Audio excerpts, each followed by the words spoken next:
Where we're on? Yeah. Oh, yeah. You're live. We're live. Good afternoon, everybody. This is John Chambers here, Tamar Chambers and Angelica Chambers, my two daughters. So here we are again, another week, still discussing. Well, we're moving on slightly from where we were last week, and we are looking at the issue of Black Lives Matter in the context of what do we say about black on black crime, black on black prejudice, etc.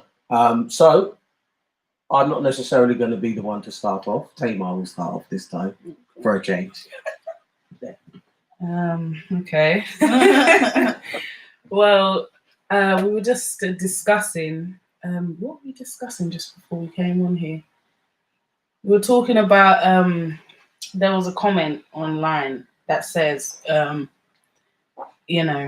on black crime and doesn't exist, but obviously that's wrong. There's a lot of There's a lot of talk about gangs and war things going on, and within the gangs, that's where a lot of the black on black crime comes from, mostly because you see black boys who are against other black boys for foolish reasons, maybe, I don't know, money, etc. Let's just say etc. Don't really want to get into the nitty-gritty on here, but yeah. Money, etc. are partly parts of the reasons why they then go into this like war with each other, and then they start killing each other. And when one person is killed on one side, then the other side is coming to kill another one on that side. Boom, boom, it just carries on, even to the point where younger people who are in that gang then grow up and have the rivalry with other young people that have grown up in the gang, but it actually has, nothing to do with them. And it's a big problem because if you even look in London, how many young boys are getting stabbed and killed all the time, and their mums are always going on the news chatting about they don't know what's going on, and they don't know why he got killed. But nah, I don't want to sound bad, but nah. They do always you do, yeah. They always say they don't know why the son's been killed, and he was such a good boy, and all these things. Sometimes, fair enough, there are people that just get caught in the crossfire. That's a different whole thing together. That's a whole different thing. But most of the time, these boys, they know what they're doing, and they know where they're going, and they know what crime they're doing, and they know the rivalries, they know what's going on. It's just maybe the mum doesn't know because it's all out on the road. At the end of the day, it's not in their yard, is it? So, and the mum is not going out on the road with them watching every little thing that they're doing. So how can you be saying, he was such a good boy? But if he was a good boy, how's he getting involved in this gang life and getting stabbed to death? Well, I would put out two things that I think are an issue for that. And anyone who's watching, anyone who comes on, share this. Let other people know that we're live. Anyone who wants to be involved, wants to join the conversation, you're most welcome to join. Share and let other people know that we're here. I've got two things that I would say about it. Firstly, identity is the issue. Yeah. And I believe that's why young black men and boys are going into gangs, because they're looking for identity. So they join in the gangs because they're looking for, as they call it, fam. So, they join so that they can be part of a family. They can have a sense of belonging. They've got them big brothers, etc. They've got what they feel are mentors, whether it be negative or not. And so there is an issue there to speak about. I'm throwing this out there so that we can talk about it anyway, that our black men are failing the younger generation in their mentoring because they're not there, they're not standing up for them and with them as much as they should. And so hence they look for that male role model from wherever they can look for it. There are lots of families where there is single mothers raising these young men, And as much as mother wants to raise her son in a right manner and raise him up to be a productive citizen, without the male identity, in most cases, they can't. And so these young men go and look for that male role model from where they can find it, rather than expecting that mum can do that, because she can't. Yeah. Even though some mums feel that they can, but the boys will still go out and look for other males, and they'll start following them, following what they do. Yeah. You know, and that's how it is. So that's one side of it, which is an issue. And I think the other side of it, which may be more difficult to define, but for me as a Christian, it isn't, because for us who preach the word of God, and by the way, my Facebook or YouTube lives are not about preaching as such, but I'm not going to forget who I am. So if anyone is there saying, "Oh, I don't want to be preached to," that's all very good and well, because I'm not preaching to you. But being a Christian is not just a Sunday or a Wednesday thing. It is my life and my lifestyle. And I believe very strongly that, you know, racism in any form, whether it's color prejudice or otherwise, which we're going to come and define and talk about some of the differences of how black people treat each other as well as white. It's not just about color. It's an evil. Yeah. It's something that's coming from the inside of your soul. And that's what you have to deal with. It's not just about color. You know, we of course, color is an issue, and we talk very much about the fact that you know, for people of color, there is an issue in terms of racism and racial prejudice and color prejudice, if you like, and all of these things and how we're treated.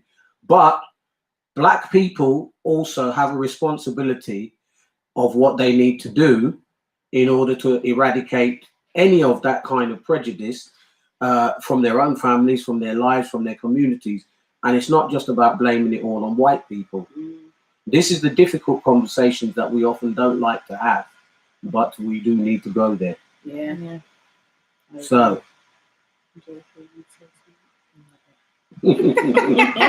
Angelica is just listening for now.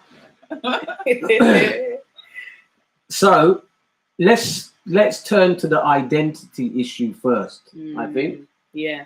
The identity issue is something that we really do need to look at, because there isn't. Hi, Anita. Join the conversation. There is an issue in that. Let me speak about what I know, because that's the easiest way to do this, really. As a Jamaican growing up, we were always calling every other island in the Caribbean small island, and always when many of the Jamaicans use that terminology, it was done in a derogatory manner. And it's kind of stupid, because yes, geographically, size-wise, those other islands are smaller. But they said it as if to say that the people themselves are small, as in small-minded, small financially, just small. And that, you know, Jamaica is big, and Jamaica is not even big anyway. But you know, it was the mentality that them small island people, you know. And again, it's a prejudice, because even to the point where, at least when I was young, I'm not that old, but I ain't young to that either, you know. So in my day, Jamaicans they're not even marrying small island people. They're not going out with small island people. Africans, they're not going out with them. They're not marrying them. I have Jamaican family even till now. They ask me, "Why did you marry an African?" I will not give you on here the full answer that I gave them, because you will think I'm a different species than who I'm supposed to be. Right? But I had to ask them if they're okay, because that's an absolute prejudice. Right?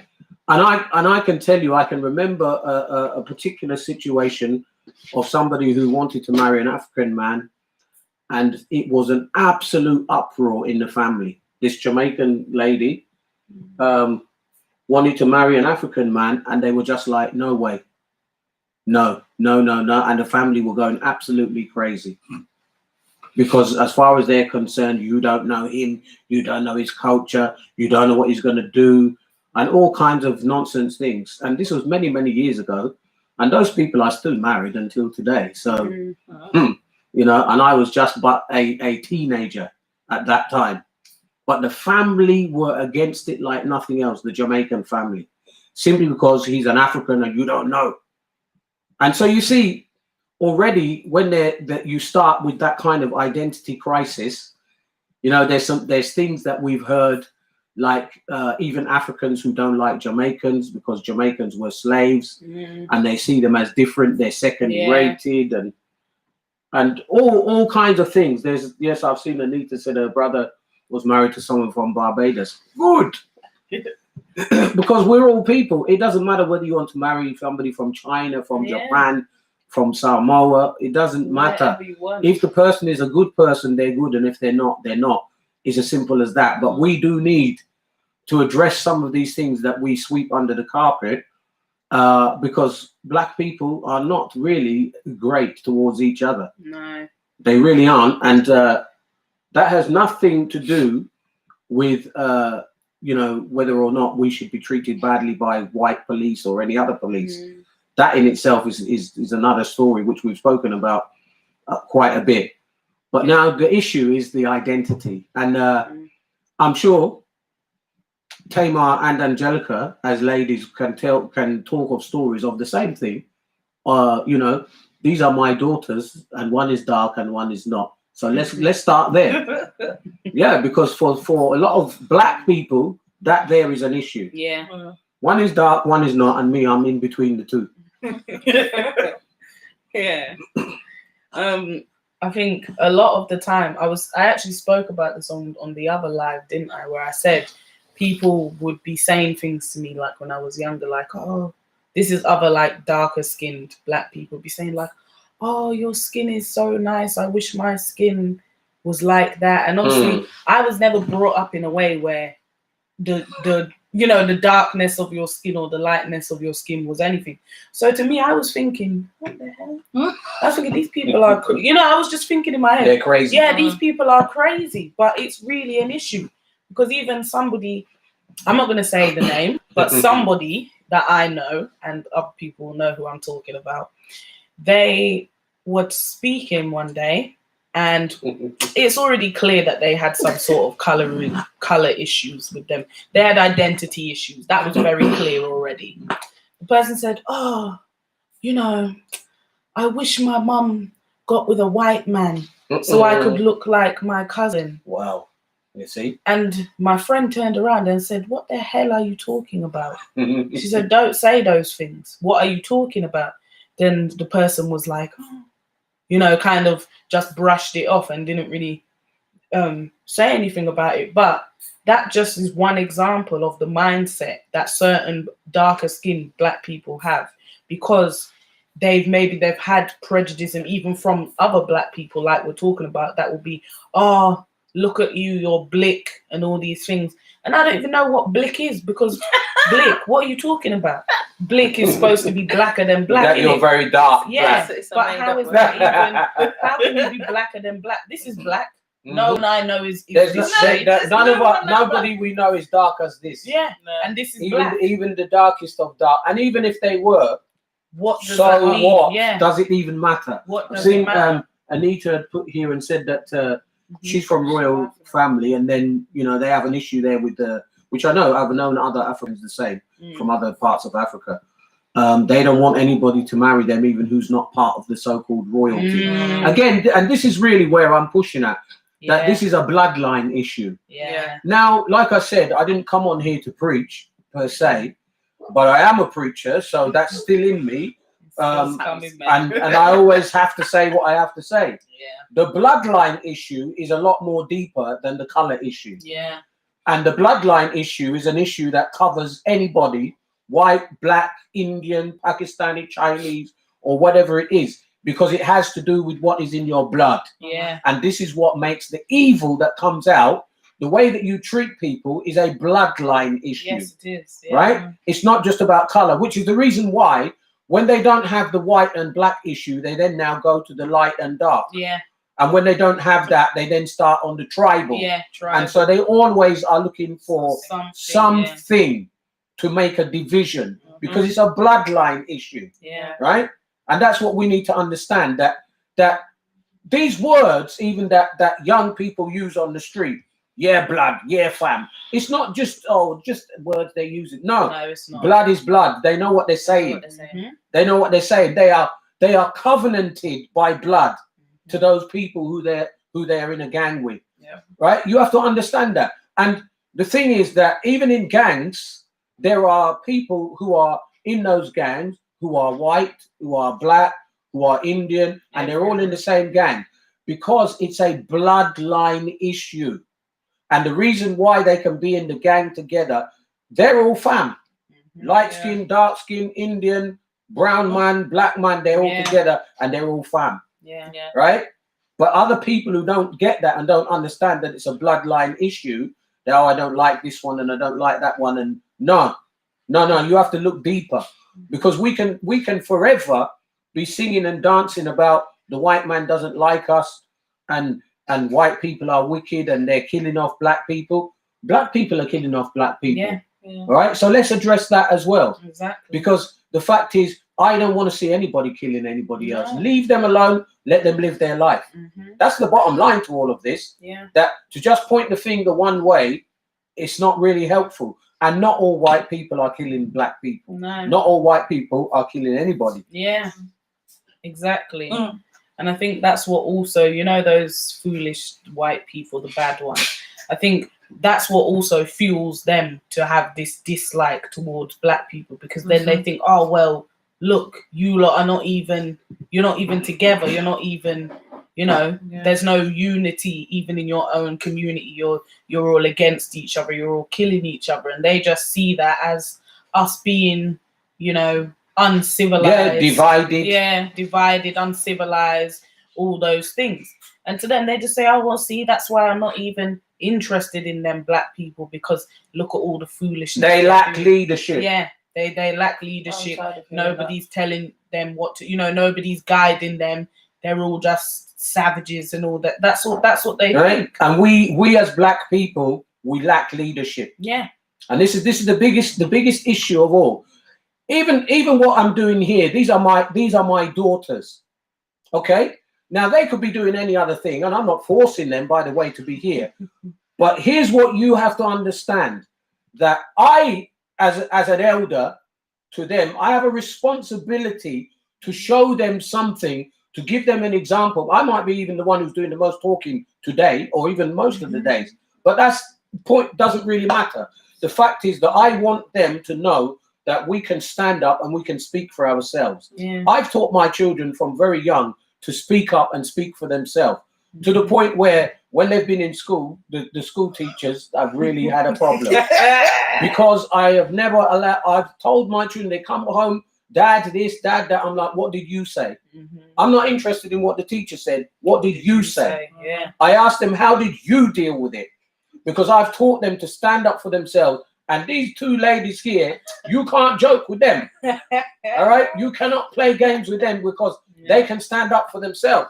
And here's my point, that we need to be able to teach our young people how to stand up for themselves effectively, not to be cussing and swearing at police and people who might be in authority above them, but how to speak to them in a manner that is effective. Yeah.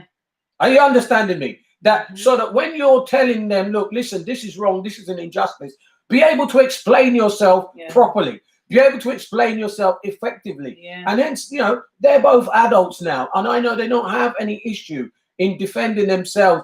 No man, woman, or beast can walk over them. No.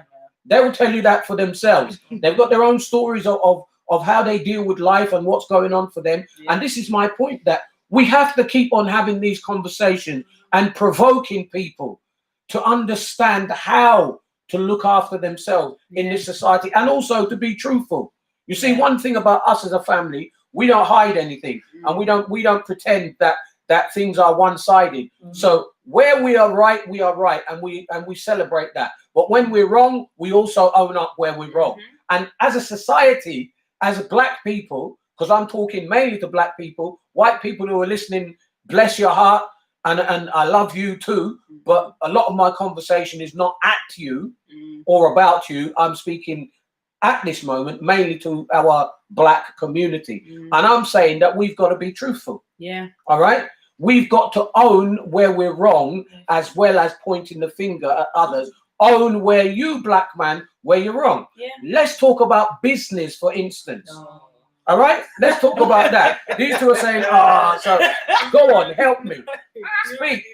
Go on. Well, we were discussing that a little bit, weren't we, last week, about the issues within the black community and when it comes to business. Well, a lot of the time, I'm seeing on Twitter now, people are promoting black businesses hard. And this is only because of this whole movement with the Black Lives Matter. But how come before Black Lives Matter, none of you wanted to show your friend's company? None of you wanted to put your auntie's company. None of you wanted to put your sister's company. Nobody was even looking to find black companies to shop from.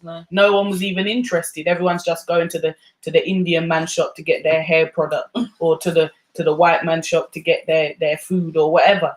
Yeah, and I'm not saying that is a problem, but what I'm saying is we haven't even we don't support each other, and then you can't expect for things to thrive, because at the end of the day, if you're a black person, you open up a shop, and it's whether it's hair, food, whatever, it's not really appealing too much to the. Just swap these mics. That one's a bit quiet. It's too loud. This one's louder. Yeah, it's not really appealing. Not even appealing, but it's not really for the white people, is it? Because unless they're a white person that's a bit more cultured and, knows about products and wants to use natural things from Africa and Jamaica and all them places, and food as well, they're not really going to be going to those shops. So who's going there? Us. Yeah. And what's happening? We're not even owning these shops. It's Asian people mostly. And why? Because actually Asian in their culture, there's a lot more community going on, and that's why they have so many shops here, there, everywhere. They're all going to these shops. They're all thriving because they all support each other. In the black community, it's very, very rare that people support each other. Even like I was saying on Twitter, people are. I don't know what the hatred. It's like people. That's what it is. I think it stems from slavery. Well, right? Angelica, why do you think it is? I don't know. What do you think is wrong with black people? Why they behave like that to each other? What would you say when you see it? What would you think is the reason? Self-hatred. Self-hatred. A thing which in psychology they call cognitive dissonance. Yeah, that's cognitive dissonance. Yeah. Right? And cognitive dissonance is a real thing. Yeah, it's an issue. Yeah, I think I've mentioned once before that I worked for someone who at one point had 5 shops. And the worst people for this guy with his 5 shops, the worst people were people who looked like us, because they always wanted to have credit. Yeah. Right? And then when they're not getting the credit, they start cursing the man's business. Yeah. Right? And saying and wanting his business to collapse. Now, I can give you a very, very good example myself as a person who for many years was self-employed and also ran my own business. When we ran a recruitment agency, I would say that 90% of our staff were black. And we deliberately put ourselves out there as a black-owned business. We targeted black people deliberately and specifically. We did have white people working for us. We had white people in the office, in the admin, and we did have some white support workers and so forth. But majority of the staff were black, and they were rude.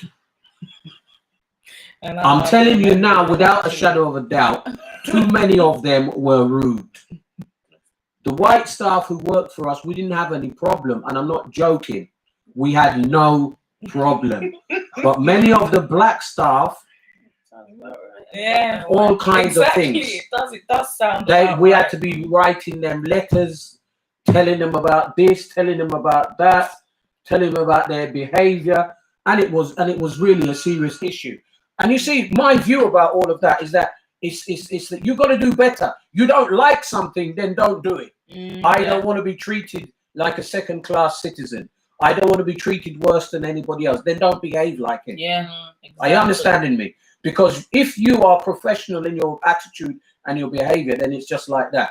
I was a trainer, and everybody knew that when I did my work, I don't joke. I can be a very good comedian and I can laugh and joke.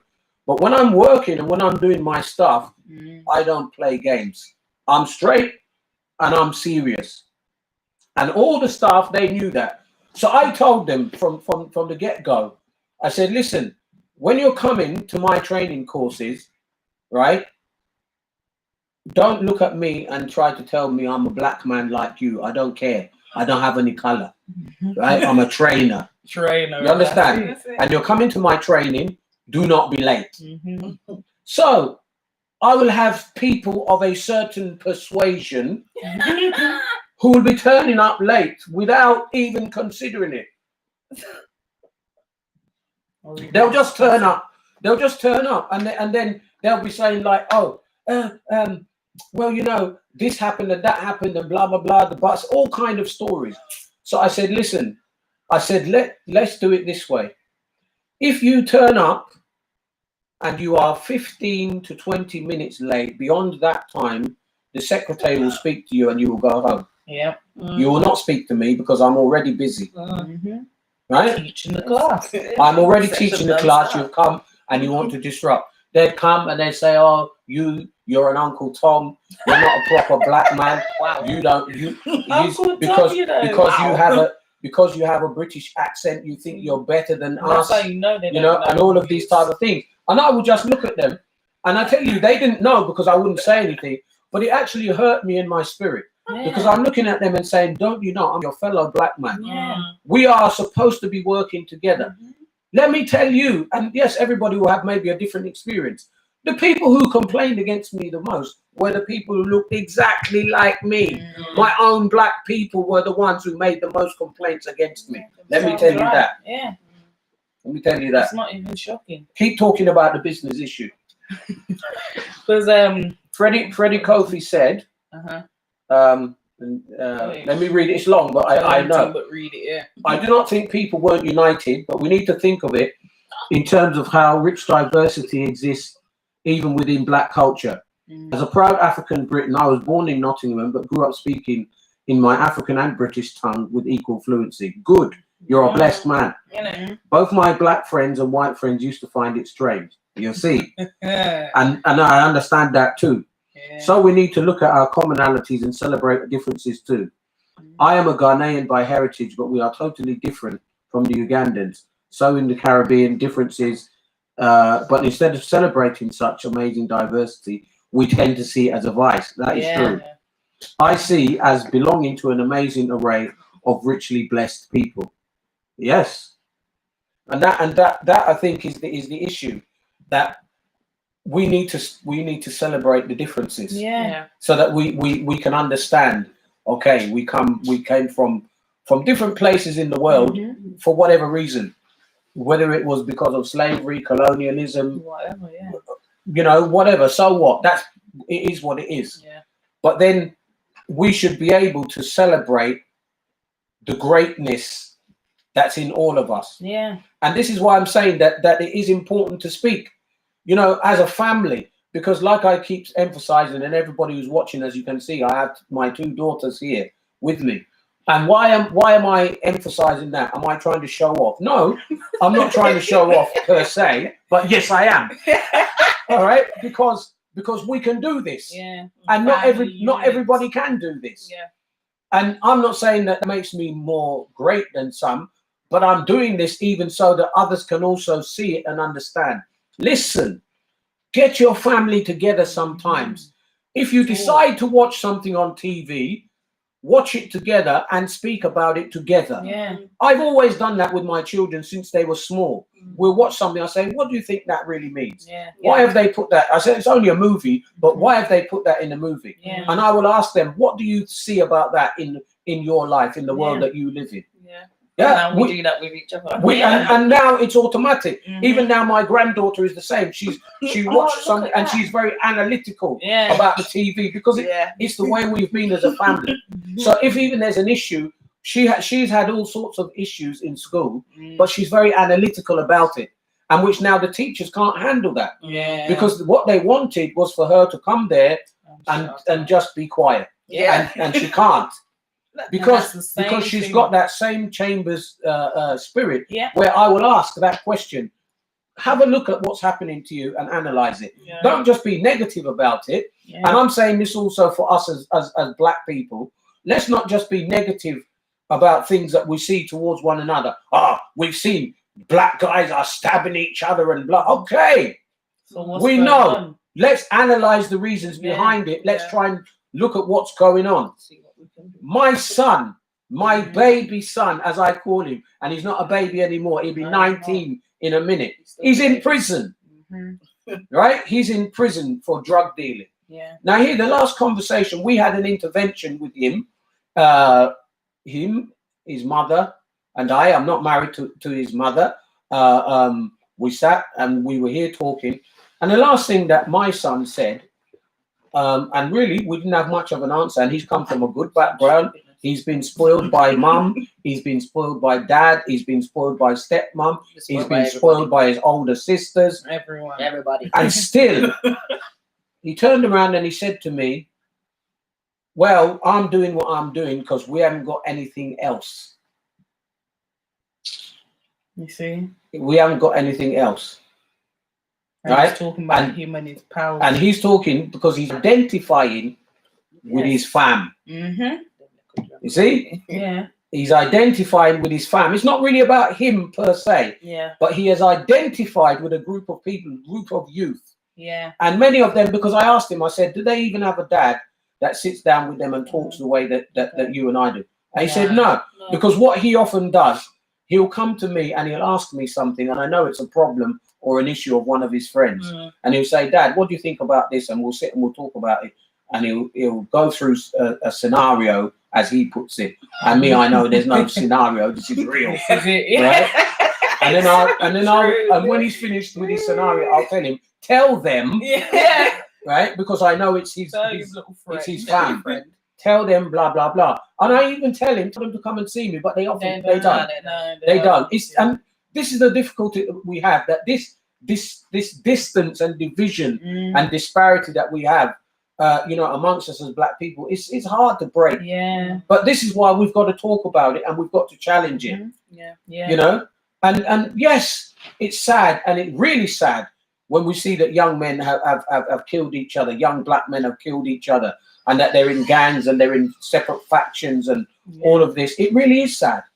But we've got to understand the reasoning behind it, and like I said, this all is about identity. Yeah. And about belonging. You see, and if we as people don't homogenize, then we're failing. Yeah. We're not only failing ourselves at this level, but we're failing our whole community. We're failing the next generation and the next generation to come. Yeah. So we can't just leave this and only look at one side and point the finger one way. But even aside from that, there's this thing that I've always said, and I use it as an example often. When you're on the plane and they give you all that stuff about these are the safety measures, blah blah blah, and people usually either snore off. They're like, got their ear. I heard it all before. Right? So we're not listening. Yeah. But now when they give you those safety measures, they tell you that if you should need oxygen, okay, when the masks come down, they tell you put on your own mask first. Yeah. All right. And they tell you hard as well. When you have put on your own mask, then you can help others. Even if it's your child, your baby, or whosoever. Why are they telling you that? Because the fact is that they're busy trying to fix your child, and you're not in a good state yourself. You'll just it won't work. So what am I saying? instead of pointing the finger so far out at others, the white man did this and this their fault and blah blah blah. Cool, we know. Okay, but what are you doing within your society, within your community? How many lives are you affecting positively? Yeah. How many young men, young women are you mentoring if you're an elder? If you're a younger, how many elders have you tried to see if they need anything from you? And you'll say, look, can I give you this? Can I help you with this? Huh? What are you doing? Whose grass did you cut? Yeah. That's what I'm saying. Yeah. Because even like that, like you said, even whose grass did you cut? That even goes then to the point of when younger black people are not even helping the elders who need help. You know, there's lots of older black people who don't have any help apart from if it's church. You know, if they go to church, they'll get some help from a few old, and still they're mostly older people as well, like dad's age and stuff, who will be helping like the elderly in church and things like that. But otherwise, there's no young black people really helping anybody. Not even their own grandchildren. Yeah, hardly even their own grandchildren. They're just leaving them there and they're going out. Yeah, because they're too busy partying and whatever else. They can't even help their community or their family.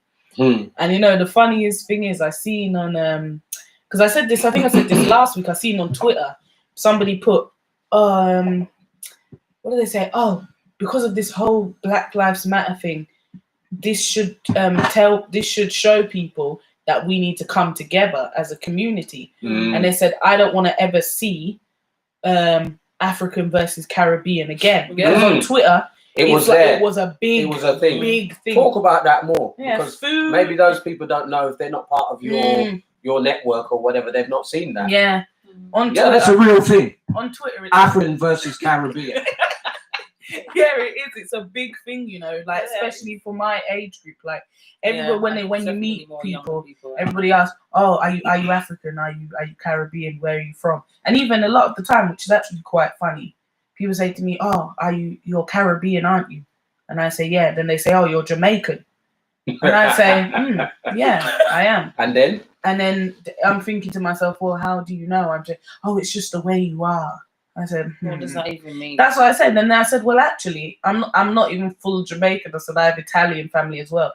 And then that's when they get even more confused. Oh, well, which one are you more? Which are you Jamaican more? Or what does that mean as well? I just said both. Everything. I've been brought up with both. Which one is she more human? Yeah, exactly. I said I've been brought up with both cultures, so I don't understand this. Or which one are you more? Yeah, but you have to be more one than the other. No, why? I said, no, I don't. And then they're like, you know, because they're all confused in their mind. They don't know thinking, what else to say well, after that. you're not really maybe to them they don't think you're supposed to identify with more than one place. And it's hard for a lot of light-skinned black people and mixed race people to find their identity as well. That's another identity issue, because people then say, oh, you're not black enough. Yeah, because if you was darker, they wouldn't be asking you that. That's what I'm saying. If I was darker, they wouldn't be asking me, oh, what's going on and all this. Are you mixed race? What's happened? They don't ask them questions. When you're darker skinned, it's just, oh, you're black. But as soon as it's like, oh, they think you have white blood or something like that, then it's, you're not black enough. Because somebody was saying on Twitter, once again, because it's serious on there. It's serious on there, you know, about, because a mixed race girl, but she was very, very, very light-skinned. And she wrote on there, it was about a hair product. And she wrote, I've used this hair product for my hair, but it's not that good. And then somebody commented, oh, white girl, why are you commenting on black people things? This ain't got nothing to do with you. And she commented back and said, actually, her dad is black. She commented and said, my dad is black. I'm mixed race, so I don't know what you're talking about. It's got nothing to do with me. Then the people commented again to that. Then when they found out she's mixed race, then it was, oh, well, you're white passing anyway. And furthermore, that's the problem. That's it. And furthermore, you're still not black. See, mixed all race of that right there. Black. White passing. All of that there. You're white passing. Stop all of that. That's foolishness. Stop all of that. Black people, stop your rubbish. Yeah. And this is what I'm talking about. And we need to be united, not divided. Yeah, and that's you're what trying to look for the little bit of color difference. Yeah. Listen, there's 3 different colors here, but the 2 of them came from me. Exactly. They are my children. So what's all the rubbish This is what about I'm saying. who's lighter than who Foolishness. and who's darker than who? And You even see families, look at her hair and look at her hair and look at Yeah.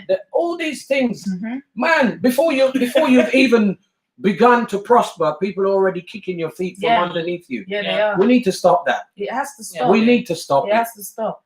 And the African Support Caribbean, each other.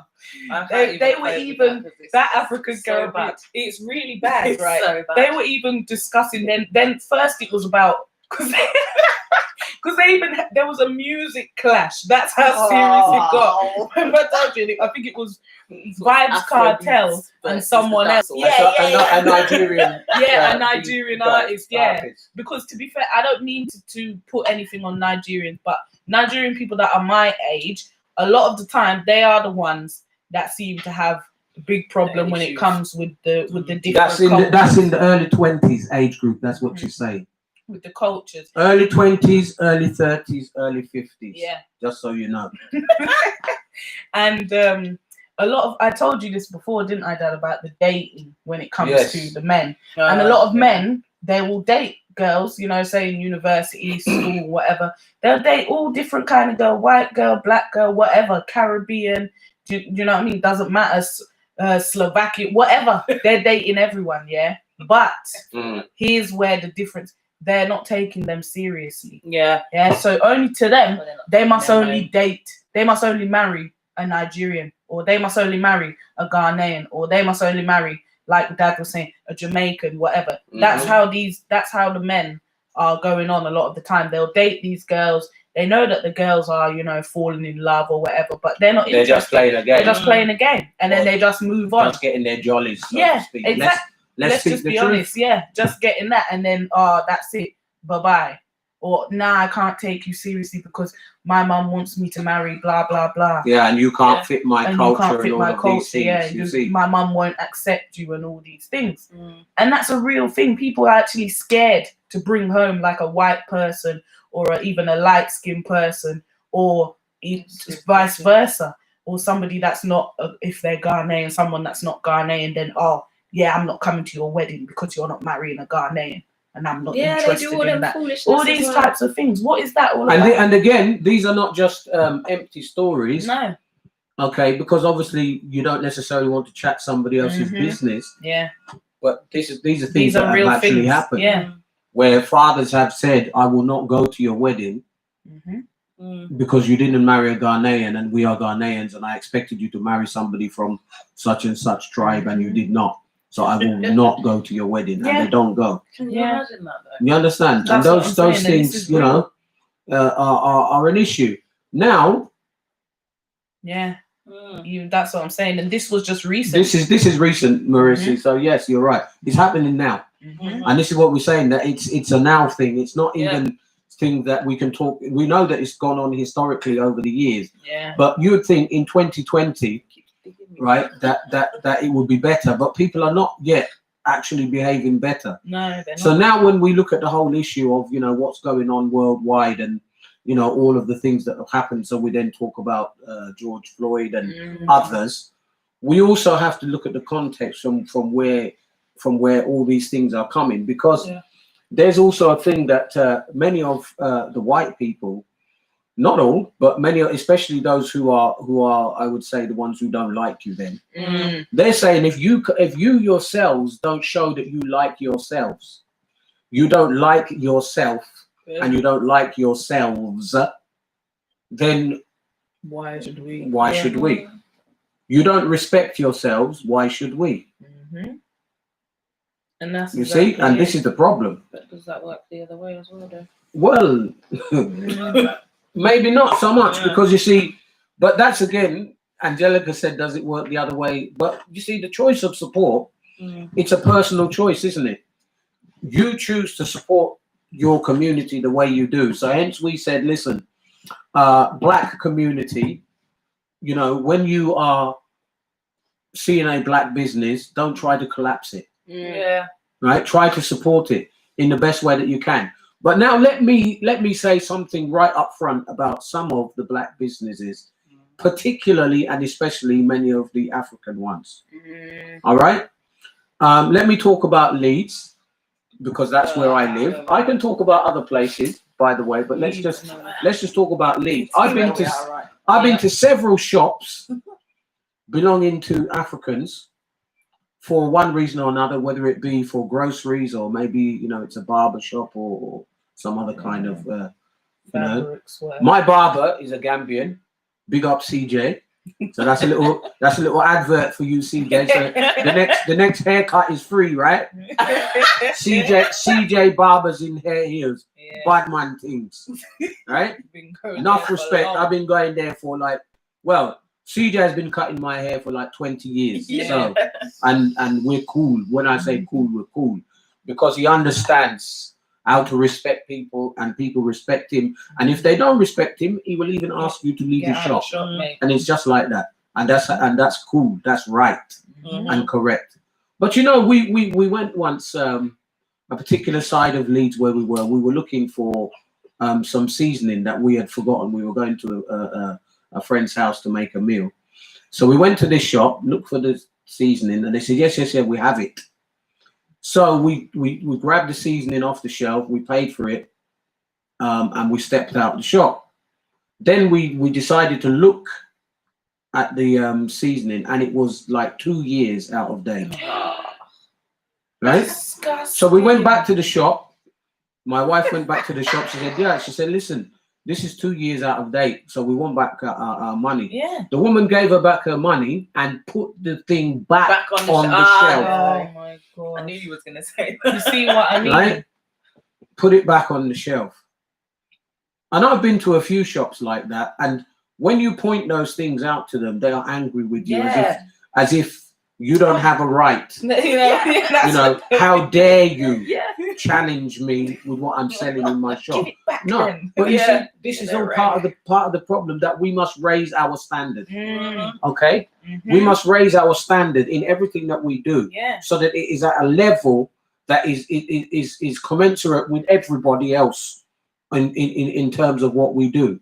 So you can't expect now. You are a black tradesman and you start doing a job for someone, a job which may be supposed to take 2 days and you've taken 2 weeks. Yeah. Right?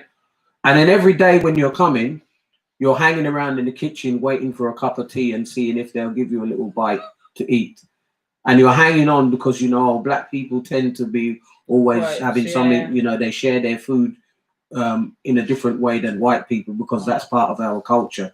So you're hanging around waiting for the soup and for these other things, you see, but you're taking 2 weeks to do a job which the Irish man or the white man would have taken 2 days. And you see out. And then you start about black people don't support me and all of these type of things. Let's be careful because let's make sure that we're real and that we respect one another. You see, that's what it's about. Respect yourself in the work that you're delivering, and respect yourself in if you're the customer or the provider. You see, but when we're not doing that, go on, Tamer. Because there's a reason that you see. There are some. Look at Atlanta. For instance, why are black people thriving there? Why do you think? Because when you look into the communities and they all support each other. They go to their salons, they're going to their grocery shop, they're buying their products, they're supporting their galas, balls, all these things, charities. They all support each other. And why? Because they all know, they all have the correct mindset that if we support each other, this is how we build ourselves up. This is how we become not low but high. And that's why there's a lot of wealthy black people there, and it's actually like the capital for black wealthy people in America. And even to the point where if you see, the black wealthy people are even mixing with the white elite people in that area as well. Why? Because they all know that they need to come together as a community to support each other and do things for each other, and they respect each other's businesses. They don't try to shortfall each other, or because you're not getting a free coat, now I'm gonna cuss you off to everyone and say, your stuff is cheap and crusty and blah blah blah. People are not doing those things, and when you are doing those things, that's why you end up with That's why you end up with businesses that can't thrive even when they are good, because people are so hating on another black person and on another black person doing well. They hate to see it. Yeah. And this is what I was saying before about, I feel like it stems from slavery, where you have a hatred for somebody else who's black but is doing better than you. Yeah. You know what I'm saying? It's not, oh, why should they do better than me? We're the same. You know, we're both black. Why are they That's doing better? definitely where the colorism comes from. Of course, that's where the colorism comes from as well. Definitely. Yeah, from the slavery times. And I was, explaining to somebody on Instagram that the slavery mindset is still alive Of course it in is. black and white people. Everyone, Yeah, it is. all of them, all the cultures. India, same thing still there. Going in with the class, the caste system. yeah, the caste system. Light skinned people are good. Dark skinned people are trash, low. They can't even get a good job, and they will always be low. All them things. Anyway. Yeah, them like All of those places: India, Pakistan, Nepal, Bangladesh, China, Sri all of Lanka, them. Yeah, China. all of them under the caste system. Mhm. China has the caste system. Yeah. Because there are very dark Chinese people who they keep out in the fields, and some people don't even know that they exist. Mhm.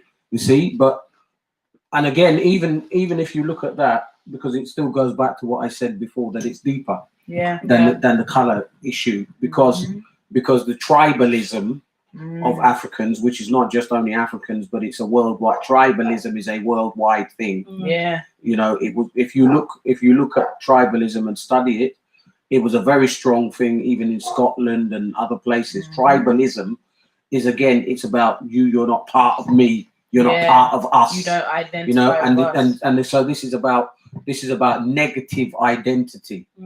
You see, and I knew that when we picked up this subject, we probably wouldn't have so many people jumping on this one. Yeah. Watching and talking and contributing, because it's those things that people want to get away from.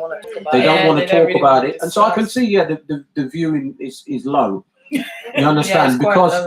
because people are challenged by this subject and they want to sweep it under the carpet. Yeah. They also don't want to look at their own attitudes and behaviors in this particular area. This is what So I understood very well that it would be like that. But we do what we're doing. We come on here each week and we're coming with different things. We've stuck around the subject of racism and color for the last few weeks, and we will be moving on to other things. But that's where we're at the moment. Because it's topical around the world anyway. Everywhere, it's topical to us because we are, black. And we know what we've experienced, and so we think we've got something to say. We also believe that many people may watch this later. Some people look and think, "Oh, they're quite long. Sometimes they're on there for whatever length of time." That's cool. You watch part of it. Watch whatever you want to watch. Forward it. Do whatever you want to do with it. But the point is that we're challenging people's mindsets. We are going to go a little deeper in looking at some of this.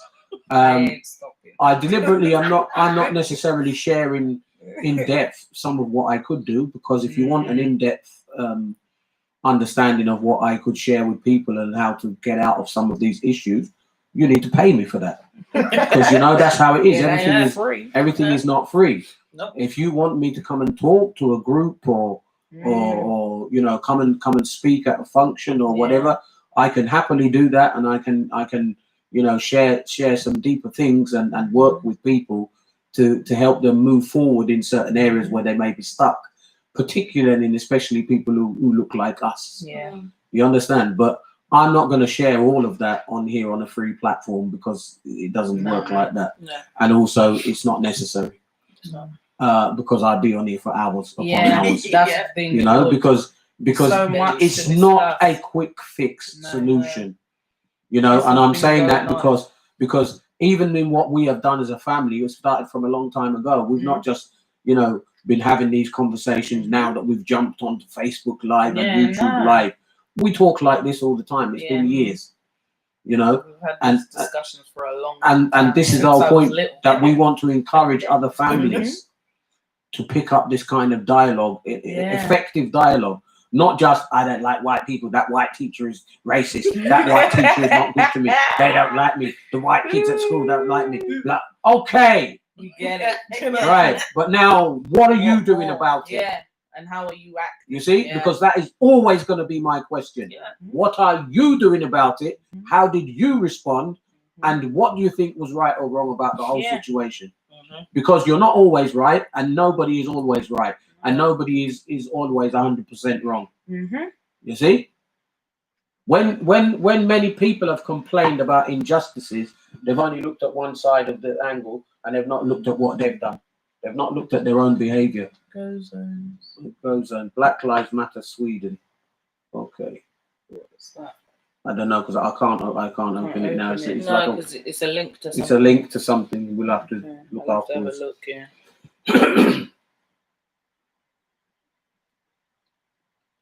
But you see, I knew that not so many people would want to take up the challenge to speak about what's happening, of how black people are behaving with each other, because they want to act as if that's not an issue. Because what's going to happen is this. Let me give you a bit of a prediction, a prophecy for our Christian people, if you like. In a short while from now, this whole scenario of things is going to die off. Yeah. And why am I saying that? Because I've lived more than 50 years, so I know. All right? This is not the first time that this kind of stuff has come up. For us of this age, we know a whole heap of things that have gone on in the UK. Right?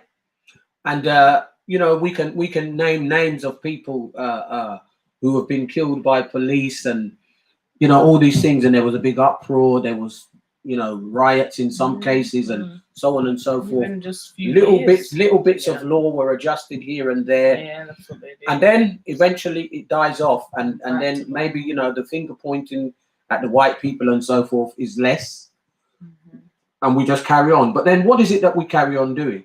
The same thing. We carry on doing the same things. Yeah. Not supporting each other as black people. Yeah. Dividing ourselves as black people. Mhm. Whether you're Christian or non-Christian, whether you're Muslim or whatever. Yeah, because that's another thing as well. There's a division. There's a division. Any way they could find a division, They want are to making find them. it. Yeah. You see? And those things are going to continue if we don't start addressing them realistically, challenging them, challenging the mindsets. You see? Because before you can challenge behavior, you have to challenge the mindset. Yeah. Right? Because that's where it begins. Yeah. Before somebody's behavior is displayed, there has been a mindset. Yeah.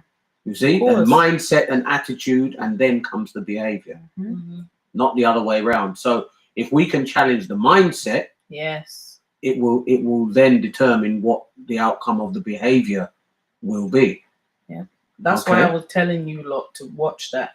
I don't know how many of you did watch that documentary, but Which one? Jane Elliott. Oh yeah. Yes. You need to watch it because she shows exactly how she exposes the mindset that these people have. She's good. Yeah, she's very good. She exposes the mindset that these people have. Every white person in America is racist. She don't care. Yeah, because she and the reason she says every white person is racist is because, like she said, the mindset, the way they've been brought up, the things that they've been taught in school, the way things have been reinforced from what they've seen, maybe other adults treating somebody or even speaking to somebody in a certain way. All these things contribute to somebody's mindset, because imagine you're a young child, you don't know any difference between black, white, brown. You just know people are just different colors, like animals are different colors. It's the same thing.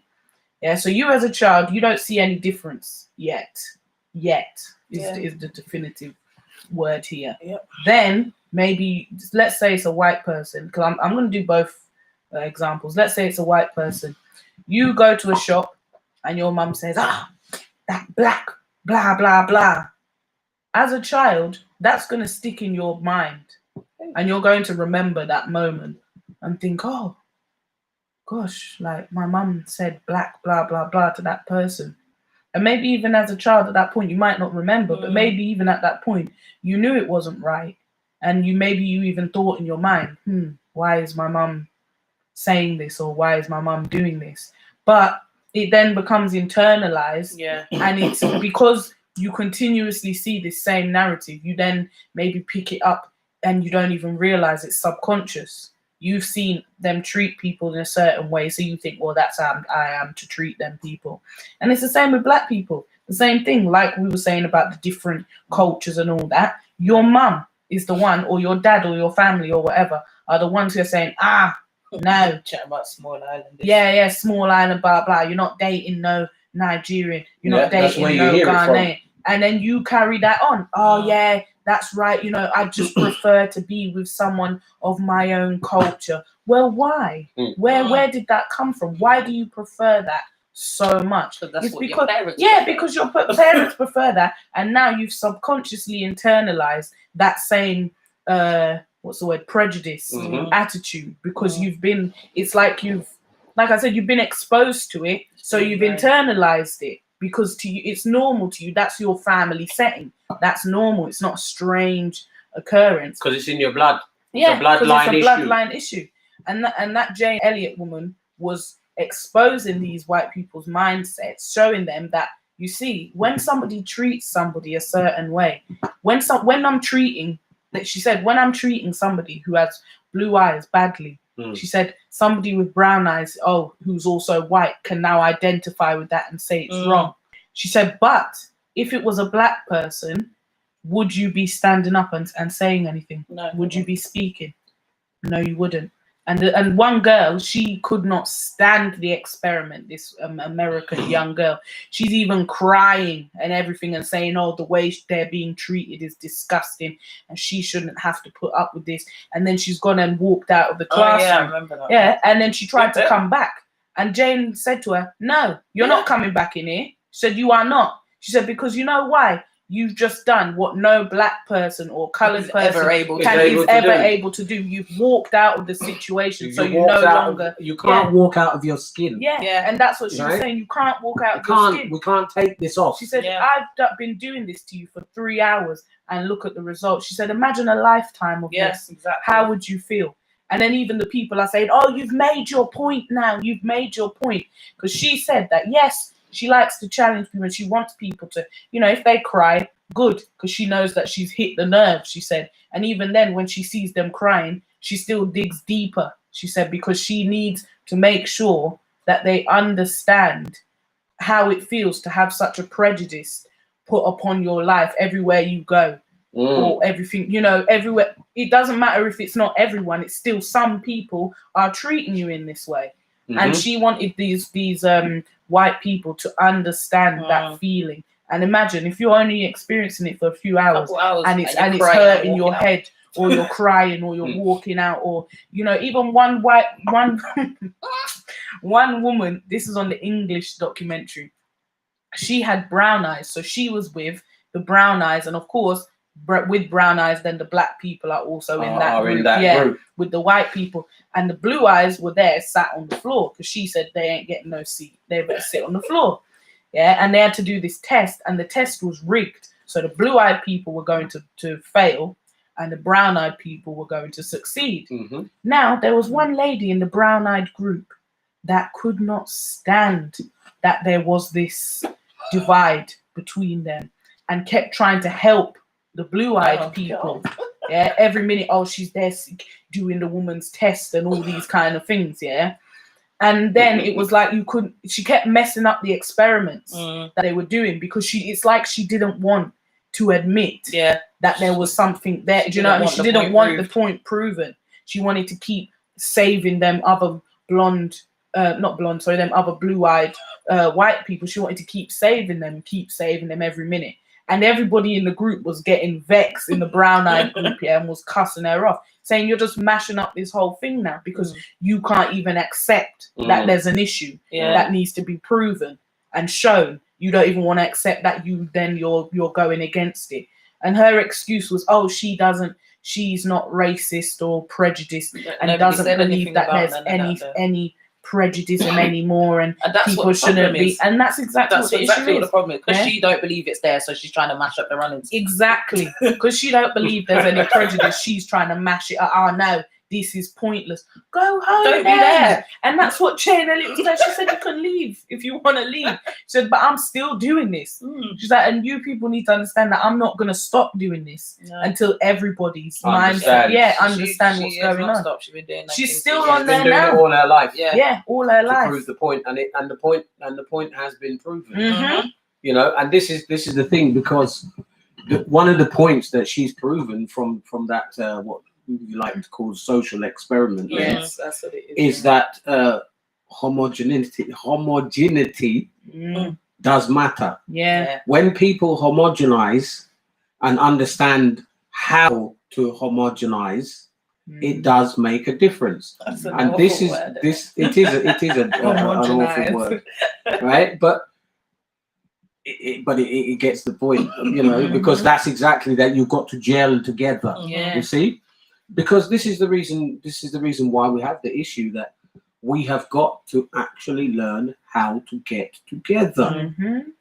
And now, when you talk about the fact that we have Black Lives Matter, and then people tell you stop talking about Black Lives Matter because all lives matter, and so on and so forth. We are very well aware that all lives matter. You're not getting it, right? No. But you're missing the point. Now, I Yeah, don't subscribe to the political grouping or organization of Black Lives Matter. I subscribe to the slogan, if you like, or the jargon the slogan, of the it, jargon, as in Black Lives Matter, because what we're trying to do is to emphasize to you that, hello, all those people who have thought or decided or determined that it doesn't matter, we're telling you that it does. Yeah. All right? We are not for 1 second saying that no other lives matter. Exactly. Everybody matters, but we have to emphasize it because we're not treated as though everybody matters. You see? Yep. And that is the issue. So then we can look at that from several avenues, as we have been. And one of them is the fact that we as Black people also need to unify. Yeah. Right? And it's really needed. Stop whether you're from Africa, which country in Africa you're from, whether you're from the Caribbean, which Caribbean country, clashing about are you from small island or not? Is it plantain? Which or one of them plantain? is it? No, please don't. And which country is yamming monkey? Who yams monkey brain and who don't yam monkey brain and all these kind of things. Forget it. Disgusting. Forget it. You eat what you want to eat, and if you don't want to eat it, don't eat it. You see? Which place has got the best jollof? Who can't make jollof rice and who can't what? Listen, we know already that there's some stupid people out there who said they're chef and they're making rice and peas with green peas. Yeah. Forget them. All them too. Right? Forget them. They don't have a clue. Yeah. All right, and we're not even gonna even give them airtime. This right? is what I'm saying. Forget them. But here's the point: we all have a different palate, right? So some food you like, some you don't. You don't have to start saying because it's African food, or because it's Jamaican food, or because it's no. It doesn't work like that. Because all you're doing then is being again divisive. Yeah, exactly. And why are you being divisive? Be supportive. That's what I'm saying. You see? And go on. You know, the funniest thing is that when people are good and ready, then it's all and I'm talking about once again the African Caribbean debate. Then it's all I love jollof rice, blah blah blah. They want to eat jollof rice hard, or I love curry goat, jerk chicken. Well, first of all, and this is to both sides. First of all, there's more than jollof rice. Come on now. Second of all, once again, there's more than curry goat and jerk chicken. Yeah. And it's again the same thing because, you know, let me give you an example of something. There's a woman I worked with, a white woman, and she is as racist as they come. And you see me, I even turned my head to emphasize how racist she is. Because that's how racist she is. As racist as they come. And the first thing when she found out I'm a Jamaican, she's telling me, I know how to cook Jamaican food as well. Because there was a lady who used to live across from us. I can't remember, I don't know, Miss Evelyn or whatever her name was. And she taught me how to cook Jamaican food, and I love Jamaican food, blah blah blah. Oh, and I'm is looking, I'm thinking, yeah, you love Jamaican food because you look like you love all food, Yeah. right? And those who know me, they know what I mean. Mm. So I'm looking, I'm thinking, okay, Roly you say poly. you love Jamaican food because you love all food, Yeah. but you, I definitely know You from don't how like you that act and how culture. you behave, you don't love me. Yeah. You understand? You don't So love here's where the Jamaican issue culture. is: you don't love Jamaican You love the culture. culture. You don't love Jamaican people. You just want to Mhm. eat their food, Yeah. right? And we, when we know that that's how many people in the world can be, do better than that. Yeah. Because that's why even Right? people. Do better than that. Because everybody has experienced it. Where even Cookie was, she said about the woman back, oh, where are you from? Are you Jamaican? And Cookie said, yeah. She said, oh, yeah, I love curry goat. Mm-mm. Yeah, it's like, what you on about? Why do they do I that? love a bit of jerk chicken. So Do annoying. you know there's many Jamaicans who don't eat curry goat, Exactly. Yeah. right? Or who don't like jerk chicken. Yeah. They can't eat it. So Yeah. that's not even the issue. Mm-hmm. And if those were the only things, praise God, those things are good because I love them and I can cook them and I eat them. Yeah. But we've got more to There's celebrate more. about one another than that. Yeah. And even beyond that, then so when you're looking at your blackness, right, you're going to celebrate curry goat and rice and peas. You're going to celebrate Bob Marley with reggae, Yeah. right? No. Which people always who don't know, they start with that. Oh yeah, Bob Marley and the reggae. Mm-mm. Oh, Reggae yeah. is far bigger than Bob Marley. Oh yeah. You see? Seriously That's bigger, something mate. that actually- And there's a lot Like, more to it than that, because and that's why I don't want to go there. You see? Because we have to look at ourselves as much more than that. Mm. You know, We're all and I'm not people. saying that food and music can't help you to prosper and survive in this world. They can. Yeah. Mhm. They can. But if that's not your gifting, then you need to look beyond that Yeah. and know that we've got more than that. You don't have to just be a chef It's the That's the roti. roti. or a musician or an athlete. Go beyond Yeah, that. exactly. Because this is what it seems. It's like they Black only people are want just to for accept. entertainment. Yes, it's still on the terms of Oh, black imagine. people are all about. It's all entertainment. Oh yeah, I love you, Usain Bolt. Yeah, they love you when you're running their Olympics and doing their high jump football and and playing their basketball. football and basketball for them. Yeah, because why? We are good athletes. But yeah? behaving like hell afterwards. Yeah, exactly. Yeah. That's what I'm saying. And even you've seen, because somebody was cussing off this one no, she's a footballer, this mixed race girl, right? She got cussed off because this manager of the team was a racist pig and said to another girl on the team that was dark skinned, was calling her racial slurs and all these things. Yeah, and this mixed race girl did nothing. She didn't speak up for her. She didn't address it online. She did nothing, and then was even seen on the same day hugging up the manager, right? So then she came on Twitter and wrote some little Black Lives Matter rubbish. Everybody wrote under there, shut up. Yeah, everyone was saying shut up because when the time was there, Yeah, you didn't want to say speak. nothing. You're only speaking now because you know that you're going to be ridiculed. And that's what's happening. A lot of these people that are speaking up now, even white people, the same thing. You're only talking because you know if you don't, you're going to have a problem. Yeah. And it's as simple as that. And you don't want to have a problem, yeah? It's The not ones 'cause that you really don't care, they just don't care. They're not interested. Whether it's Black Lives Matter, whatever, they don't care. They ain't saying jack, yeah? Or even they even saying the worst thing. People are sick of it, because that's what someone said to me on Instagram. Because I had to cuss someone off because they put up a post about the Christopher Columbus statue and I said it should come down. And people are writing on thing to me, people are getting sick of this Black Lives Matter crap. Watch your back and all these kind of things. What are you talking about? About watch my back? What? Watch my back for what? You're on the keyboard, they're mate. coming through your phone, isn't it? Yeah, they must be jumping through my screen. You're on the keyboard, mate. What are you talking about? And these are the problems that people aren't. What's the word?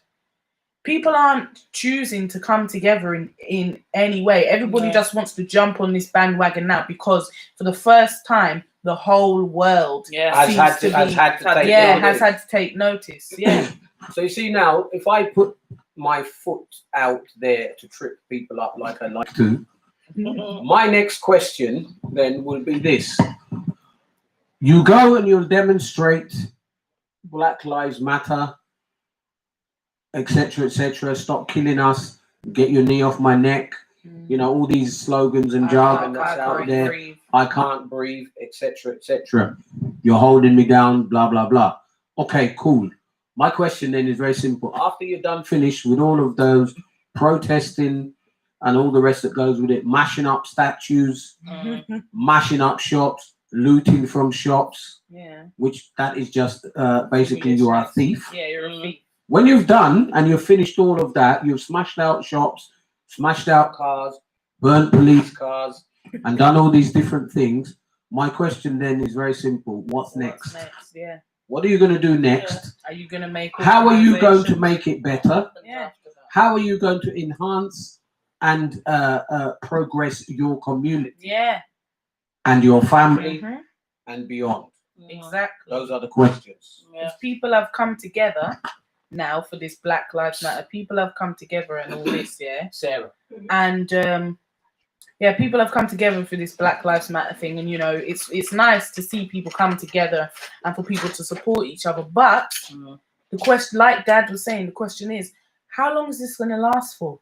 Is it going to, in a few months' time, or by the time we get to next year, maybe when things have died down a bit and the world has changed and people have gotten over what's going on and all them things, are we then going to start the foolishness again on Twitter? African versus Caribbean, this and that, jollof plantain versus planting, all these kind of foolishness. Yeah, are we going to be? I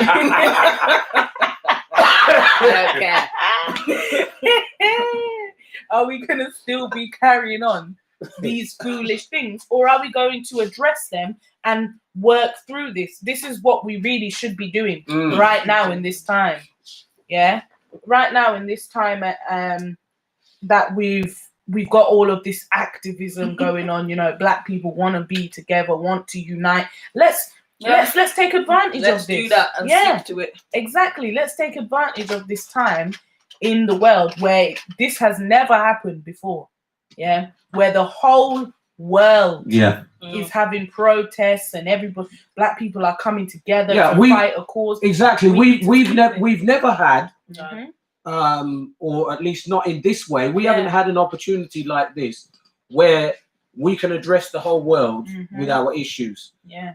The opportunities haven't been like this for years, and maybe for some people ever. Yeah. So now my thing is this: that don't waste that by just shouting and screaming and smashing up things and just pointing the finger at every. I hate you're a racist because you don't agree. No, they may not agree with everything that you say. That doesn't necessarily make them a racist. It doesn't. No, you know, it doesn't. to start pointing the finger at every white person, you don't like Black people, blah blah blah. Educate. There's many Black people who don't like Black people. There's many Black people who don't like themselves.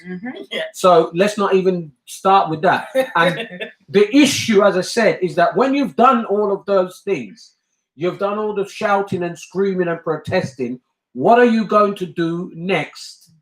How are we going to work together? Because many of the people who are loudmouthed right now, if you go back and ask them, okay, over the years, I know, like looking at people within my age group, ask them over the years, what have you done in racial equality? Yeah, what have you done to raise the plight of the Black man, of Black people? How have you supported other Black people? And like Angelica was saying there, all they've been doing is clapping their lips, clapping their gums. They haven't done anything. You understand? They don't even sign petitions. Have you put yourself forward? And yeah, you may fail many times, but even so, for me, when I lived in Northamptonshire, in my 20s, then I was the vice chairman of the Afro-Caribbean Association for the town in which I lived. I became a member of the Northamptonshire Healthcare Trust. At that time, they had a governmental overseeing body, which I became a member of. I also became a member of the police authority for Northamptonshire. I was the first Black member, and I was the youngest in the whole country at that time. Youngest member and the youngest Black member and the first Black member of the Northamptonshire Police Authority, and one of the only Blacks in the whole country. I put myself out there so that I didn't just be one of those who's talking from somewhere way back there, shouting and screaming, "Yeah, Black Lives Matter." Get out there and do something. Put yourself in the forefront wherever it is that you can do. If it's a business that you can run as a black business, run it with excellence. Yeah. If it's other things that you can do, if you podcast like we're doing, blogs, do something. But don't just be shouting and screaming, and then at the end of it, there's nothing else that you're doing. Yeah. But do more than just make noise. Yes. You know, I put myself out there to be involved in this, and sometimes it was very difficult as the only black person in some of these areas. And sometimes they think because you're the black person that means you represent the whole black community. And I used to tell them, no, I don't. I represent the views of John Chambers, who is a black person. That's it. And I can tell you from experience how some black people will think. I can tell you from experience, what some of their expectations may be. Yeah. But I don't represent all black people. No, we are so diverse in every aspect: culture, upbringing, even schooling, all of those things. Black people are very diverse, and that's one thing that you can't lump us all together. And I think maybe as well, because we're so diverse, like you were saying, that's why it's harder for us to come together, because people seem to think that, my way is the right way and everything else is the highway. You know what I'm saying? So, if you lot are not like us, then get out of it. Yeah, they already have that mindset of they're not like me, so bye. I can't fully identify. Exactly. That one's quiet, isn't it? Yeah, just change the batteries in there. Oh yeah, they'd be saying, I can't fully identify with you because you're not whatever. You're not what I am. You're not blah blah blah blah. And this is where we need to start. What's the word? Challenging. Yeah, challenging that narrative, challenging that mindset, because that's why now I've decided, like I was saying, I'm not keeping quiet anymore, and I ain't gonna stop. So if you don't like what I'm putting on Facebook, Instagram, that's whatever, your business. Delete me off, mate. I don't care. I will never stop now. No. Yeah, because it's important that we understand that there's more to life than arguing about these little foolish things. Yeah, trivial things. It's only when something serious happens that you lot want to, suddenly now we're all black, we're all together. So what about what about last year? No one was all together then, and no one was all, we're all black. It was all we're this, we're that, we're this, we're that. Yeah. So why? All of that has to be cut off, because until that's sorted out, we're never going to be fully together. We can't progress, because people are never going to fully support somebody else or somebody's business or somebody's whatever they're speaking. Somebody else might not even want to speak to youth that are not like them. So if they see, they're African and the youth is Caribbean, they say, well, I can't relate to them, so I have nothing to tell them, and vice versa. But that's foolishness. Yeah. Because at the end of the day, we are all, if you're in the same country, you're experiencing the same You're living the same lifestyle. When the sun is shining, it's shining. When it's not, it's not. You're experiencing the same things. You're experiencing the same things. That's literal, but even the same things that you go through in the job is the same. Yeah. So don't be like that. But yet you'll see that there are some, where you may sometimes expect support. The same black people that you expect support from, they are the very ones who sabotage you. Yeah. They decide to be the ones who report to you behind your back. That when you're looking for support, when you actually find out who was the one who reported that incident or whatever, it's your own black brothers and sisters that have done it. Yeah. So this is what I'm talking about. It goes back to the same thing. Yeah. That we have to look at that. Now, as I mentioned, I said that we as black people have to become activists. Yes. All right. And we need to support one another in those areas. But I'm telling you from experience that quite often it does not happen. No. I have made myself to be the forefront of activity for black people, being part of Afro-Caribbean associations and groupings, and I've put myself forward in public office and all these type of things as a black person, and the support from black communities is quite small. Yeah. You've got a lot of people who you would expect, you know, because they're the ones now who are all shouting and screaming Black Lives Matter, that when people have then put themselves forward, that they would then say, oh, there is a black person here to support me or to stand up to speak on my behalf, and they don't support what you're doing. Because you see, it's fine for people to just go to a demonstration and shout Black Lives Matter, Black Lives Matter, and then go home. Yeah, that's fine. And I'm not saying that you're wrong in doing that, and I'm not belittling what you're saying, right? But what I'm saying is that there's more than just that.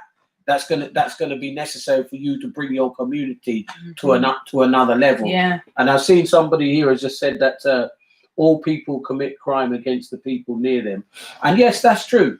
A community thing, because you find that the people who are in a community are the ones who are living in the community. They're the same ones who commit crime in the community. They're the same ones who benefit from crime in the community.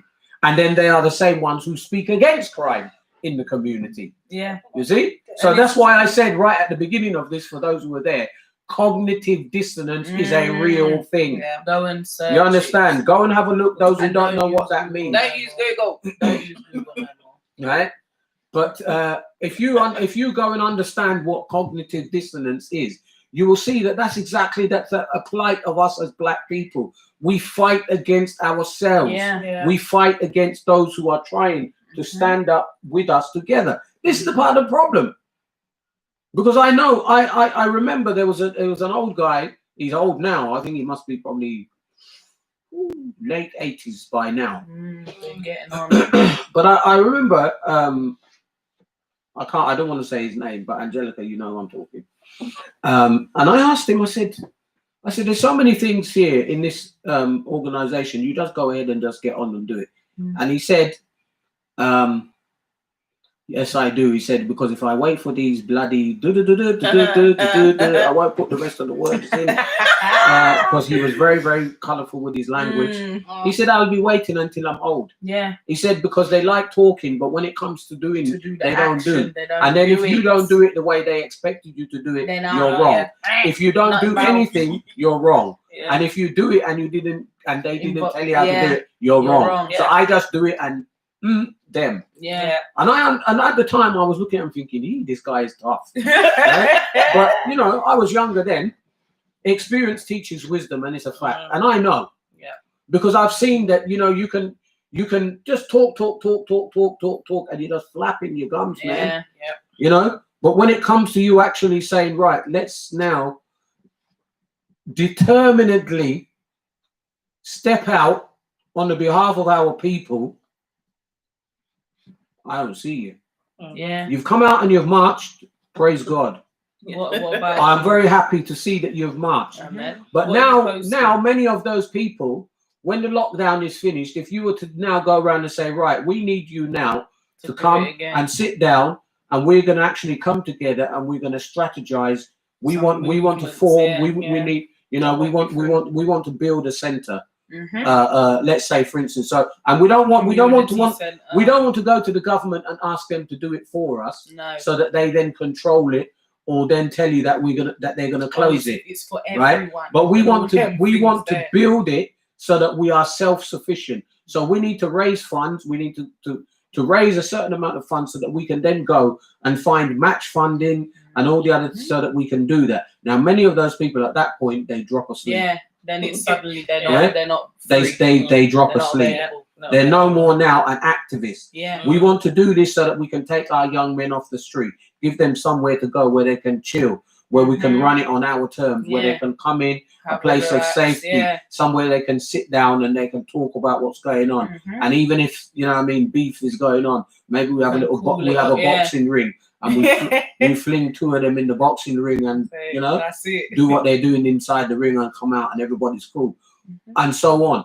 But no, as soon as you then push people to that level, they sleep. Yeah, and that's the problem. They sleep. Wake up. Why is the government not doing this? Why is the council not doing it? Why are you not doing it? Why are you? Because what are you doing about it? Because when you go to them white communities and them posh places, yeah, go to a little community centre or a little corner shop. Look at the board. That's all I'll say to you. Look at the board, yeah, and They're you will doing the see most. how many things they're doing. This dog club, this after school, this rowing club, basketball club, They're doing the most. cooking, this, that, yeah, all of these things that they're doing for their young people, and all these clubs, associations, it all helps them to even, like, say if it's a athletics thing or something like that, or a dance thing, this all helps them to then build up towards whatever career they want. So if they want to become a dancer,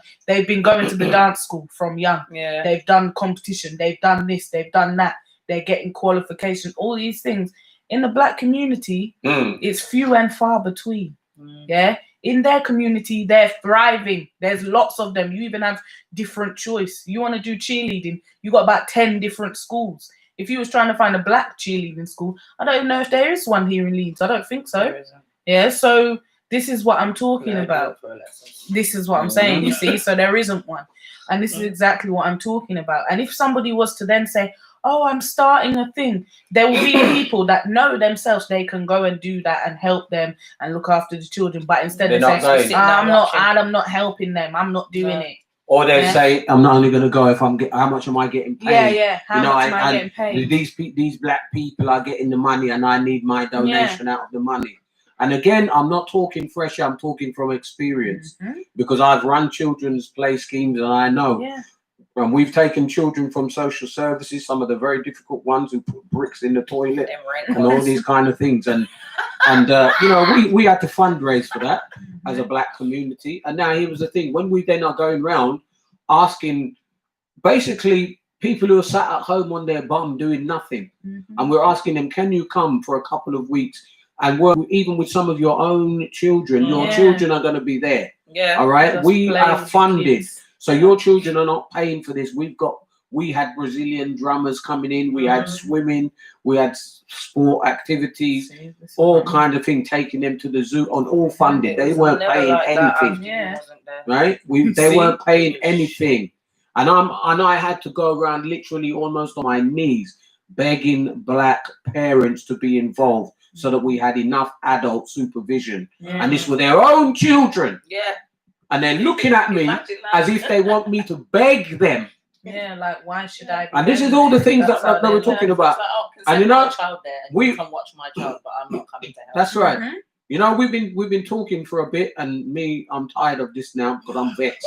Right, so we're gonna be finishing just in a minute. Yeah. Right, because I don't want to get too hot on this subject because we have to come back in a part 2. Yeah. And I don't really business how many people even come on to watch it live or not. Whoever watches it, they'll hear everything that I have to say, and I'm coming back with more. Yeah. Because the last thing I'm going to say is this, because it is a serious thing. Black people, stop being lie and thieves to each other. Yes. All right. And none of you tell me that you don't understand what that means. Lie, L-I-E, L-I-A-R. Stop being liars. Okay, so those who didn't understand this language, you do now. You do. Stop being liars and thieves. Yes. Stop doing it to each other. All right, because that is part of the biggest issue and the biggest problem that we have. That you don't support one another, you step on each other. We need to stop that. Yeah. All right, I told you I didn't come on here to preach, but I can well and preach. There's no problem for me to do that, and people must know that what they're doing is wrong, and we will challenge it. And even if you tell me, shut up, we don't want to hear, I don't care, because you can't silence me.